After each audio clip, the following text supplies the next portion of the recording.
जिनका मिलना इस बात पर निर्भर है कि आपसे मीलों दूर किसी समुद्र में एक बड़ी सी शार्क मछली एक छोटी सी मछली को खा पाएगी या नहीं।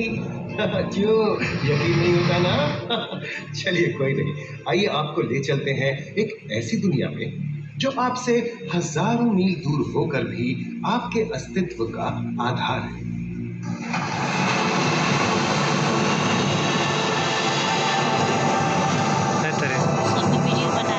ये महासागर है, मीलों दूर तक फैला हमारे जीवन का केंद्र, जिसका पानी हर देश की सीमा से परे है।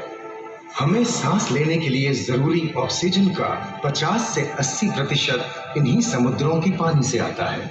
ये भी कह सकते हैं कि ये सागर एक विशाल संयुक्त परिवार की तरह है, जिसमें ये सभी जीव एक ही घर में रहते हैं, जैसे मछलियां, mollusc, dolphin, seal, walrus, crustacean, bacteria, समुद्री एनिमोनी और हाँ, ब्लू व्हेल भी, जो पृथ्वी का सबसे बड़ा जीव माना जाता है। और जंतु ही नहीं, इन समुद्रों में पौधों की भी लाखों प्रजातियां पाई जाती हैं। इन विशाल समंदरों का पानी हमारी पृथ्वी का लगभग 3/4 हिस्सा है। इस धरती पर 5 बड़े महासागर हैं: आर्कटिक, अटलांटिक, हिंद, प्रशांत और दक्षिणी महासागर। ये सागर इतने महत्वपूर्ण हैं कि इनका तापमान और लहरें दुनिया के हर हिस्से के मौसम पर असर डालते हैं, चाहे वो मौसम कितना ही खतरनाक क्यों ना हो। हमारी ही तरह पानी के नीचे पनपता हर जीवन सूरज की रोशनी पर निर्भर है। जी हाँ जनाब, सिर्फ ये जंतु, मछलियां, पेड़ पौधे ही नहीं, बल्कि बैक्टीरिया जैसे सूक्ष्म जीव भी सूरज से ऊर्जा पाकर खिलखिला उठते हैं। ये देखो मिस्टर उदबिलाव, कितने मजे ले रहा है। देखा इसे, अपने चेहरे की पोजीशन ऐसे बदल रहा है जैसे किसी स्पा में स्टीम ले रहा हो। और वो चली मैडम व्हेल इठलाते हुए सनबाथ लेने। और ये जोकर मछली यानी क्लाउन फिश, ये तो गाना भी गाती है भाई, बिना किसी सुरताल के। हाँ, ये राग समुद्री जानती है, और कोई खतरा महसूस होने पर ये कभी हुर्राती है और कभी चहकती है। क्लाउन फिश है ना। और ये डॉल्फिन हमारे स्मार्टफोन से भी ज्यादा स्मार्ट है। ये अपनी आवाज का इस्तेमाल सोनार की तरह करके एकदम सही दिशा में तैरती और एक दूसरे को संदेश भेजती है। जी हाँ, ईमेल या व्हाट्सएप से भी तेज। मूंगा चट्टानें यानी कोरल रीफ दुनिया की सबसे विविध इकोसिस्टम्स में से है। इन चट्टानों को अक्सर समुद्र के वर्षावन कहा गया है। आइए, समुद्र में वर्षा, अजीब बात है ना? अरे दरअसल इनका नाम इनके आसपास बसे इन जीवों की विविधता के कारण पड़ा है। गर्म उथले समुद्र में तो कुछ ठंडी रहकर हमारे इकोसिस्टम के संतुलन को बनाए। पौधे हमारे इकोसिस्टम का एक बहुत ही महत्वपूर्ण हिस्सा है और पानी में ऑक्सीजन का सबसे बड़ा स्रोत है। इस नीले पानी में मौजूद कई पौधों में से एक बहुत ही महत्वपूर्ण पौधा है फाइटोप्लैंक्टन, जो पूरी दुनिया की ऑक्सीजन की जरूरत का लगभग 50% बनाकर हमारा अस्तित्व बनाए रखता है। इन समुद्रों में पहुंचने वाली सूरज की रोशनी की मात्रा के हिसाब से उन्हें 3 क्षेत्रों या परतों में बांटा गया है। सतह के सबसे नजदीक वाली परत को यूफोटिक जोन या सनलाइट जोन कहा जाता है। जाहिर है कि यहाँ सूरज की सबसे ज्यादा रोशनी पहुंचती है और 90% समुद्री जीवन इसी परत में मौजूद है। अगली गहरी परत को डिस्पोटिक जोन या ट्वाइलाइट जोन कहा जाता है। इस परत तक सूरज की सिर्फ 1% रोशनी पहुंचती है, जो पौधों के जिंदा रहने के लिए काफी नहीं है।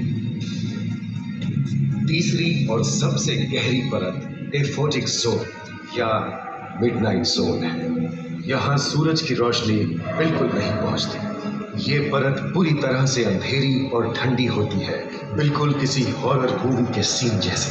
ये कई जगह पर इतनी गहरी होती है कि यहाँ आसानी से माउंट एवरेस्ट जैसे ऊंचे पहाड़ भी समा सकते हैं। और इसकी सबसे गहरी जगह है प्रशांत महासागर में मरियाना ट्रेंच।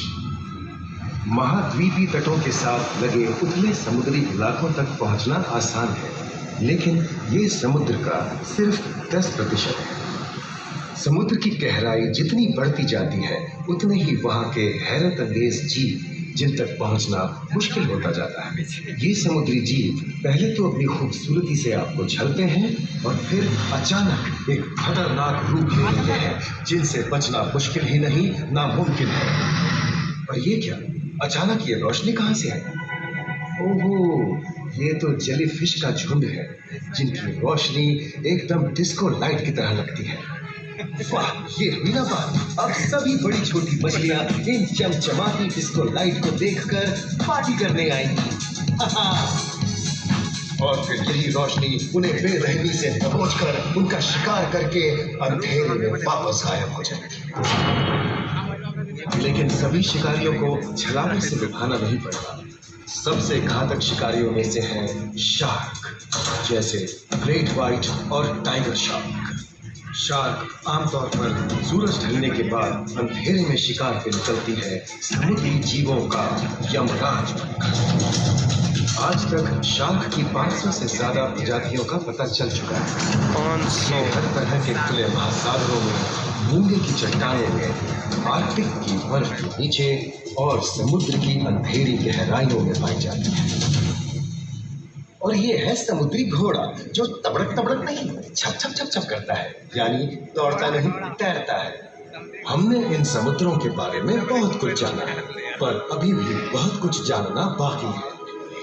ये सागर गहरे और विशाल, ठंडे और अंधेरे में डूबे होते हैं। इन गहराइयों में पनपने वाली 17,000 से अधिक प्रजातियां मानो किसी कल्पना से कम नहीं है। किसी खूबसूरत एंजल की तरह दिखने वाले जीवों के साथ साथ न जाने और क्या क्या देखने को मिले।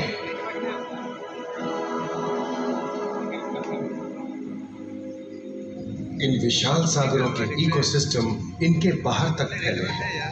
खारे पानी की खाड़ियां, समुद्रों, समुद्र तटों और नमकीन दलदली इलाकों तक। मानव जाति दशकों से प्लास्टिक, जहरीले रसायन, तेल और ऐसी कई चीजों को पानी में बहाकर समुद्रों को नुकसान पहुंचा रही है। कई समुद्री जीवों या मछलियों की दर्दनाक मौत और उनकी इस तड़प का जिम्मेदार हमारी मानव जाति ही है। पिछले कुछ दशकों में वैज्ञानिक पैमाने पर सामने आए खतरों में से एक बड़ा जलवायु परिवर्तन है, जिससे महासागर गर्म हो रहे हैं और ग्रीन हाउस गैसों की अधिकता और ऑक्सीजन की कमी के कारण इन समुद्रों का अम्लीकरण हो रहा है। सागरों के इस तरह गर्म होने से पानी का स्तर बढ़ गया है और बर्फ की चादर पिघल रही है। इस विनाशकारी बदलाव के परिणाम स्वरूप समुद्री जीवन खत्म हो रहा है और पूरे इकोसिस्टम के लिए ऐसे खतरनाक हालात हम ही पैदा कर रहे हैं।